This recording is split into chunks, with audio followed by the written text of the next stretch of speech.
So, I'm Yuri Go, and I normally write orchestral music for soundtracks for games and films. But recently, I've been commissioned to write a breakcore track. So I'm going to let you know how I did that.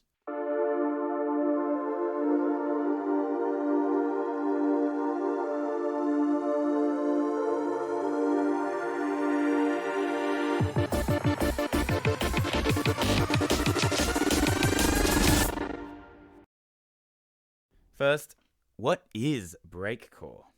Breakcore is a drum and bass subgenre for anime compilations. So, in all seriousness, breakcore is a drum and bass subgenre that focuses on the breakbeat, hence the name, and how it speeds it up and cuts that and turns it into cool drum and bass. Alright, let's start off with the drums. So the most important thing is the kick and the snare. We want the kick to be going on 1 and 3 and the snare to be going on 2 and 4. So if this is the beat, we're going dum cat, dum cat, dum cat, dum cat. So ghost notes are kind of little hits that aren't on the beat or anything. They just add a little bit of pizzazz to your drum beat.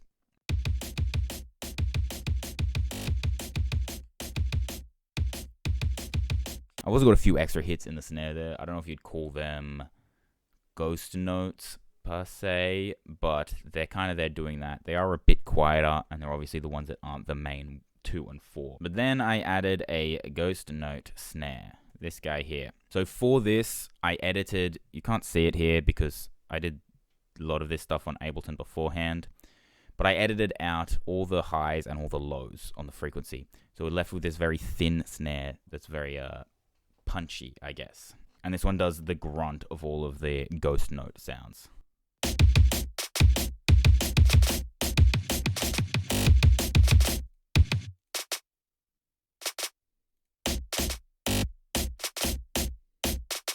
As for the kicks, the main notes are on the 1 and 3, as we heard, 1 and 3 and. But I also wanted this to be in your face, so I added in some extra notes here. So there are a couple different styles of breakcore, some faster ones, some slower ones, some mixed with other subgenres, and so on and so forth. But the subgenre that I wanted to focus on was very in your face, so that's why I have all these extra notes here. But I didn't want to add so many that it loses the 1, 3, and feel, but just enough that it's a bit more there. So I kind of just use the cymbals as a wall of sound kind of thing. Whilst yes, these hi-hats and the ride, I like keeping the beat, I guess, by doing the quavers. They're kind of there just to make this wall of sound. They're not really that important in the grand scheme of things.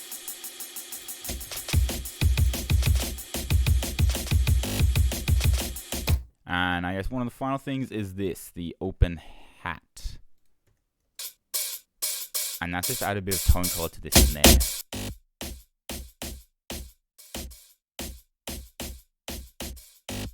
There are some times where I didn't time it up, it just felt right, but for the most part, it's just hitting along with that snare. Okay, so now onto the mixing. So for the mixing of these drums, for the kick at least, I used the whole classic get one thick kick and one transient kick. And you layer them together, and you get a really nice sounding kick.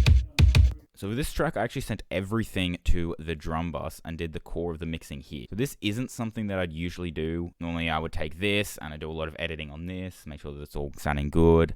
And then when I've got a very clean sound, I'd send that to the bus, and I'd probably only put compressor and maybe some verb or something on it to kind of glue everything together.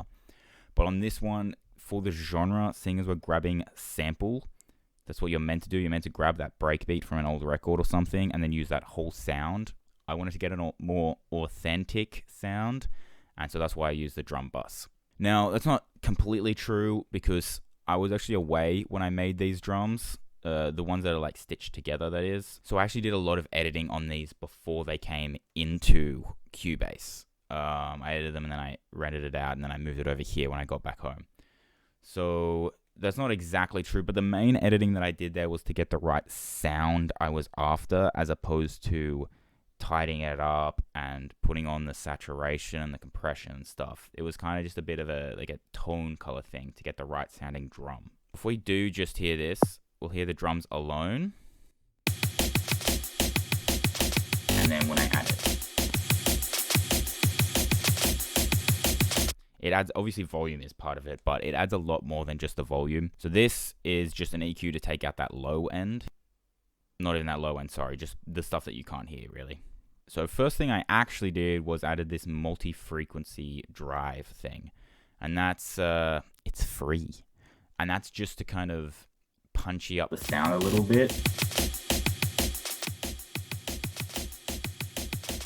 Obviously it made things quieter, which is hard to hear, but that low is a bit clearer, and those highs are a bit more harsh, I guess. Whilst the sound is closer to what I wanted, it's still quite a weak sound.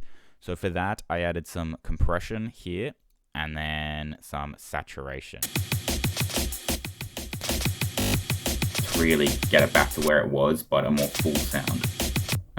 Lastly, we added a bit of stereo imager. And then some compression, just for when it gets a bit too tie everything in. So I wanted this to sound a bit more authentic, so I did actually take a sampled breakbeat here, and then I time stretched it so it fit right, and then I saturated the hell out of it with decapitator and saturation knob. And then we did some EQing here. As you can see, these EQs are kind of contrasting. We've got down here at the 200 is where we're pulling down. I've kind of lifted it up there. And then here around 1K, we're actually doing this giant pull here, but I'm also pulling it up here. So this is something that I do a lot, where it's a lot easier for me to get a sound and move it from here to here. And then once I've got it here, I can move it from here to here. And we slowly do that until we get the sound that we're after. So it's, you could do all of this on one EQ. There's no reason to use two, besides the fact that I just got it to a more appropriate sound from this. I got it to there, more appropriate. And then that was perfect for me. And you don't have to do it that way. You can do that all on one EQ, which you could do. But for me, that would just take a lot more work and effort, and it would be slower. So that's the way I work. But you don't have to do it that way. So again, the main purpose of these drums is to provide a bit of ear candy and just a bit more wall of drums.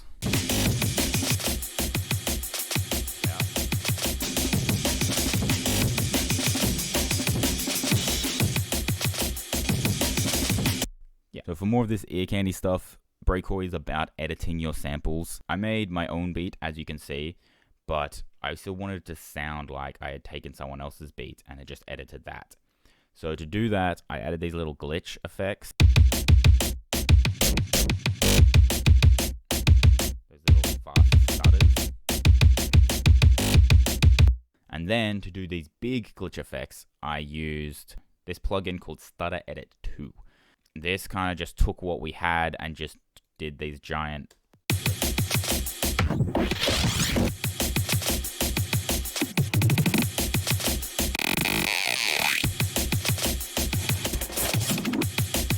there's lots of random stuff going on there. However, so as you can hear, this actually cuts out the drums, which actually slowed down the momentum of the piece. Obviously, it didn't literally slow it down, but it felt like it wasn't in your face. It felt like you got room to breathe. So to fix that, I added in these, which are just kick and snare, and they're just there where we lose parts to add, so we still keep that beat going.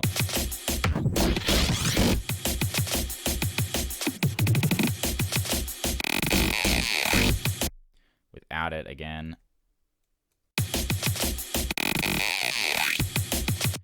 So just to kind of keep the beat going and keep the momentum in that same direction. So obviously we've also got all of these rises and impacts and stuff. And that's about it for the drums. For the melodic part, we just have this super saw doing simple chords. It's very reverby and it's sidechained to the kick. Not much to say about that. We've got this ARP, reverby and lots of delay in there. And then finally, wouldn't be drum and bass without bass, so we've got a sub. Nice. Lastly, we have these vocals. So I made this I made this on the laptop, but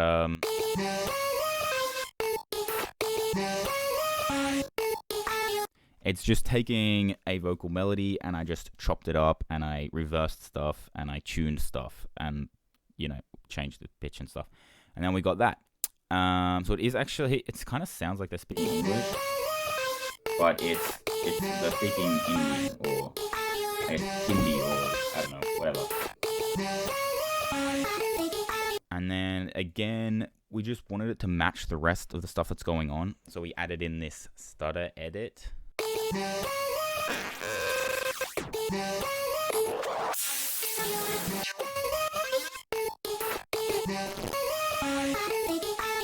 And that's it. Super simple track. Thanks for watching, and like the video, subscribe.